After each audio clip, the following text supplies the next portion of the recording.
எந்த ஒரு வீட்ல வந்து பைரவர் வந்து படுக்கறைக்கு வந்துருச்சோ, அந்த படுக்கறையில இருக்கக்கூடிய மகாலட்சுமி வெளியில போயிருவா. இது வந்து நீங்க உங்க நம்பிக்கையா இருக்கலாம், நம்பிக்கை இல்லாம இருக்கலாம். அது வேற.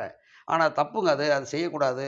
ஒண்ணு இப்பவே நீங்க இன்னையிலேருந்து நீங்க வெளியில கட்டுறேன்னு சொல்லுங்க. நான் உங்களுக்கு சாஸ்திரம் விதிகள பத்தி சொல்றேன் அப்டின்னேன். அவங்க அந்த அம்மா வந்து அதெல்லாம் நாயெல்லாம் உள்ள தான் இருக்குங்க அப்டின்ட்டாங்க. சரி நான் கிளம்புறேன்னு கிளம்பி வந்துட்டேன். நான் இது அடுத்த நாள் வந்து என்ன பண்ணேன் 2, 3 நாள் கழிச்சு அவங்களுக்குள்ள ஏதோ பிரச்சனை வந்து, அதுக்கப்புறம் மறுபடியும் கூப்பிட்டாங்க. இல்லைங்க நான் எங்க சொந்தக்கார வீட்டுக்கு குடுத்துட்டோம். நீங்க வாங்க அப்படின்னு சொன்னா, அப்புறம் போய் பார்க்குறேன். அந்த அறை பூரா பயங்கரமான நாத்தம் உள்ள. அந்த நாயினுடைய அந்த அந்த நாத்தம். அந்த நாக்குல வருது இல்லைங்களா? அந்த ஸ்மெல்லு பயங்கரமான நாத்தம். நான் உடனே எல்லா இதையும் திறந்து விட்டு, நல்லா கிளீன் பண்ண சொல்லி, எல்லாம் பண்ணதுக்கப்புறம், அது வந்து அந்த ரூம் வந்து சரியாச்சு. இப்போ சரியான உடனே என்ன அங்க பிரச்சனைன்னு கேட்டீங்கன்னா, அந்த வீட்ல எல்லாருக்குமே நோய். நாய்க்கு மட்டும் டாக்டர் தனியா வந்து வந்து பார்த்துட்டு போறாரு. இவங்க என்ன பண்ணாலும் சரி வரல. அந்த குழந்தைக்கு தொண்டையில ஏதோ ப்ராப்ளம்.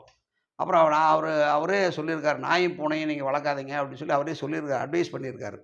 அப்புறம் தான் எனக்கு தெரிஞ்சது இந்த நாயினுடைய அந்த சலவா இருக்கு இல்லைங்களா? அது அந்த முடி சிலிர்க்கும் சில நேரங்கள்ல. அதனுடைய சிலிர்ப்புல வரும். அப்புறம் வந்து முழுக்க முழுக்க மனிதர்களோட பழகுற தன்மை வந்தோனே, அது அவங்க அந்த சின்ன குழந்தை ஒண்ணு இருக்கு அவங்க வீட்ல. ஒரு பேபி ஒரு சின்ன ஒரு 4, 5 வயசு இருக்குன்னு நெனைக்கிறேன்.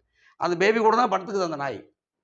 அப்போ இவங்க வளர்ப்பு என்ன ஆச்சுன்னு கேட்டீங்கன்னா, அந்த பைரவரோட வளர்ப்பு வந்து மனிதர்களோட பழகுனோனே, அது தன்னுடைய அந்த இயற்கையா வாங்கிட்டு வந்த சாபம் இருக்கு இல்லைங்களா? அந்த சாபத்த அனுபவிக்காம, அந்த சாபத்த இவங்க அனுபவிக்க ஆரம்பிச்சுடுறாங்க. அப்ப என்ன ஆகும்? இந்த சாபம் வந்து இவங்கள வந்து பாதிக்குது. இது வந்து இவங்க அன்பு, பிரியம் அப்படிங்கிற பேர்ல தன்னைத்தானே இவர்கள் வந்து நோயாளியா மாத்திக்கிறாங்க. இப்ப அதுக்கப்புறம் பார்த்தீங்கன்னா, அவங்க வந்து இப்ப நல்லா இருக்காங்க. நல்லா இருக்குன்னா அவங்க அந்த அம்மாவே சொன்னாங்க, "என்ன மன்னிச்சிடுங்க. இது முதல்ல நெறைய பேர் சொன்னாங்க. நான் அது நாய் மேல இருக்கிற பிரியத்தினால வேண்டேன்." நீங்க நாய் மேல பிரியம் வைக்கிறது தப்பே கிடையாது. எங்க பிரியம் இருக்கணும்? வெளியில தான் பிரியம் இருக்கணும். வாட்ச்மேன் எங்க இருக்கணும்? வெளியில இருக்கணும் அப்டின்னேன். அப்புறம் அது அப்பதான் என்ன வாட்ச்மேனுங்கிறது தான் பைரவர் அப்டிங்கிறது அப்பதான் அவங்க புரிஞ்சுக்கிட்டாங்க. ஆக்சுவலா நமக்கு வந்து இந்த சிறந்த காவலர். சிறந்த என்ன சொல்றது? அ அது அது வந்து வாசல்ல இருந்தாலே போதும். உங்களுக்கு அந்த வீட்டுக்கு பயங்கரமான காவல். ஆனால் இந்த கட்டி வச்சு வளர்க்காம, அத அவுத்து விட்டுருங்க. அவுத்து விட்டு போய் எல்லா பக்கம் சுத்திட்டு வரட்டும். அது போய் அந்த செடி, கொடியெல்லாம் மோந்து பார்த்துட்டு வரும். பார்த்துருப்போம் இல்லைங்களா? போய் ஒரு 4, 5 நாய் போகும்.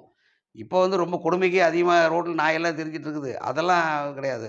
நான் சொல்றேன் நல்ல ஏரியாவிலேயே நல்ல கொஞ்சம் ரிச்சான பகுதியிலே நெறைய நாய்கள் வந்து ஒரு நாய் பழகிக்கிறாங்க.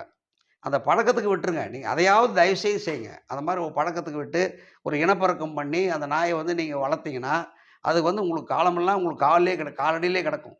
இல்லைன்னா, தனக்கு ஏற்படுகிற அந்த கோவத்தையும், வெறியையும் தன் குழந்தைகிட்டயும் காட்டும்.